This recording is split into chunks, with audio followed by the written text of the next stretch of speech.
Кандай болгон чакта дагы буйрук келди. Балаңды муздагын деген буйрук келди. Эми кара ушул сыйгылар өтөп өтпөйбү? Асмандан көк кошко учуп беребиз, анан ки балаңды союрбай калат, анан көк кошко аны заранее план жок ал. Балаңды музда деген эле план. Бул буйрук, мана Алла үчүн баласын муздай алабы же жокпу? Аллах акбар, бунда кандай сыноо чоң? Жөнөкөй сыноо эмес да бул, Ибрахим пайгамбар баласына айтты. Балам, мен сени түшүмдө көрдүм. Муздап жаткан кем? Сен кандай дейсиң dedi. Кеңеш кылды. Баласы айтты, Алла атаке dedi. Алланын буйругуна аткара бериңиз. Мени сабыр кылчу табасыз. Муздала берем dedi. Баланы караңыз, 5-6 жашар бала, кичинекей акылын караңыз, Аллага берилген, Алла Таала үчүн курбандыкка таяр болгон баланы караңыз. Ушунун бендеринен Исмаил пайгамбардын бениnden келип турган пайгамбар Мухаммад алейхиссалам чыгып атпайбы? Жөнөкөй пайгамбар чыккан жок да. Бүткүл ааламдын райы болгон бүткүл адамзаттын. Баланы Ибрахим устазы айтат эле. Ибрахим пайгамбар баласына айтып атканы, балам, мен сени муздап атыпмын түшүмдө, кандай дейсиң деп айтып атканы, балам, макул десе муздайм, макул дебесе муздабайм деген максатта айткан жок, деп сураган жок. Макул десең сага оңойлук болот, макул болбосоң сага кыйыныраак болот. Ну сен оны муздайм деген сөз. Жөнөкөй сөз эмес да бул. Анан эмне болду? Аллах акбар, пайгамбар да Хажар энебизге айтты, баланы муздайм деп айткан жок. Жуунтуп кой деди, жакшы кийгизип кой деди. Мен досума жолуктурам деди.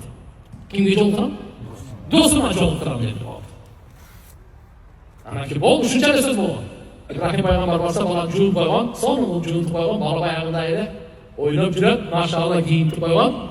Анан кийин айтты, бир бычак алып чык, арканы алып чык, бир бычак арканды кошо алып, баланы жетелеп жөнөтөм деп айтты. Шайтан, Алланын буйругуна дайыма тоскоолдук кылган, Алланын жолунан дайыма тоскон, шайтан не кылды? Келип туруп Хажар энебизге айтты. Билесиңби, Ибрахим кайкап кетти баланы деди. Хажар энебиз адамдын келбетинде келди да. Билбейм кайкап кетти. Муздаганга алып кетти деди да. Атасы баласын айтты. Муздасын, тим более пайгамбар. Атасы кантип өзүнүн баласын муздасын? Тим более пайгамбар.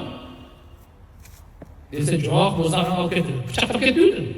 Бычактап кетти. Арканап кетти. Уже байырылышын лайыкташтырып койду да бягын. Хажар энебиз айтты. Эмне Алланын буйругу экенби деп сурады. Кара. Хажар энебиз айтты. Алланын буйругу эмес экенби деп. Алланын буйругу. Ушул шайтан чын сүйлөгөн экен.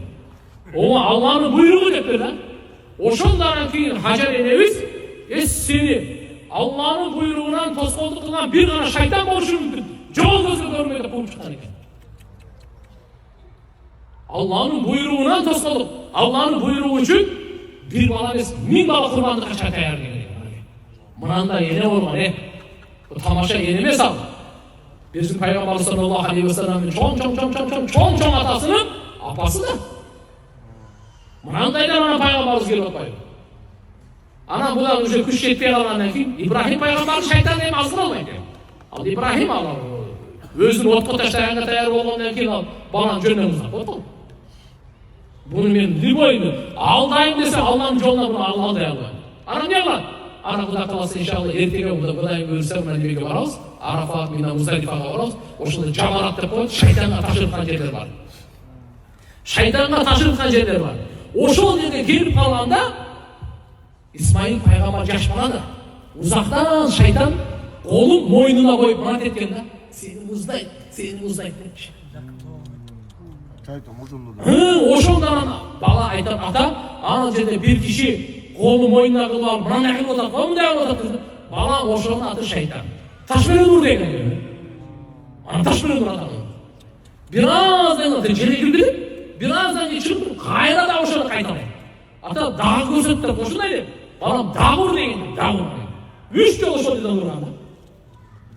Анан тияк алып барып туруп анан кийин баланын көзүн жаап, жер жакка каратып, Ата дагы Аллахтын буйругун аткарган атаяр. Бала дагы Аллахтын буйругун аткарган атаяр. Периштелер асманда топорон чыгара беришкен. Кантип муздайт dedi. Allah Taala cevap veriyor. Kayıttaki ilimde Allah'da başka hiç kim bilmeyik.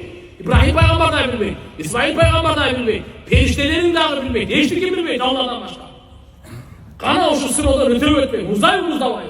Allah akbar. Allah akbar. Bıçakta kaldırıp Bismillah Allah akbar. Tartkanda balanın orduna koş oturup balanın alacaklı tomadan oturup günü koş ordunun alacaklı kan için otatlamada. Allah. Mamin tanlaştırılan şu oyunca. Asmandan Cebrail periştenin toğu menen takdir ayet geldi o. Allahu akbar, Allahu akbar. La ilahe illallah, Allahu akbar. Allahu akbar ve lillahil hamd. Perişteler onlardan vardı takdir ayet geldi. Ya Allah, bu İbrahim imdir ya peygamberdir. Görse Allah subhanahu ve teala balanı muzattı vay, balanı süyüsün. Cürökteki muhabbatın oşunu muzatış için şunday kıldırtana geldi. Mınандай peygamber oşul dedi Allah subhanahu wa ta'ala jagıp oşuldan beri biz koşkor muzdap kelip atabız. Goy muzdap kelip atabız. İbrahim peygamber sünneti peygamberimiz aytdı. Bu kurbanlık çalu sizlerin atalar İbrahim'in sünneti dedi. Atalar kimin sünneti? İbrahim'in sünneti dedi. Şeytanға taşırdıkkanı her bir taş adamды жокко турган күнүнө кечирде турган кылып шариаттап койду пайгамбарыбыз. Эмне деген булар? Ушунун бардыгы İbrahim пайгамбардын үй бүлөсү кылган курбанчылыгы Сафа Марвасы болсун. Андан кийин машалла Замзамы, мына шайтандарга ташыртканы, курбанды чалганы, мулардын бардыгы İbrahim пайгамбарды эстетет. Ошонун тарыхын жаңыртат. Мухаммад алейхиссаламдын үммөтүнө сабак берет. Үй бүлө деген 3 киши экен да. Аял, күйөөсү, баласы. Üçüncü kurbançılık kıldı. Uşu bilen Allah Teala mağaranda turguzdu.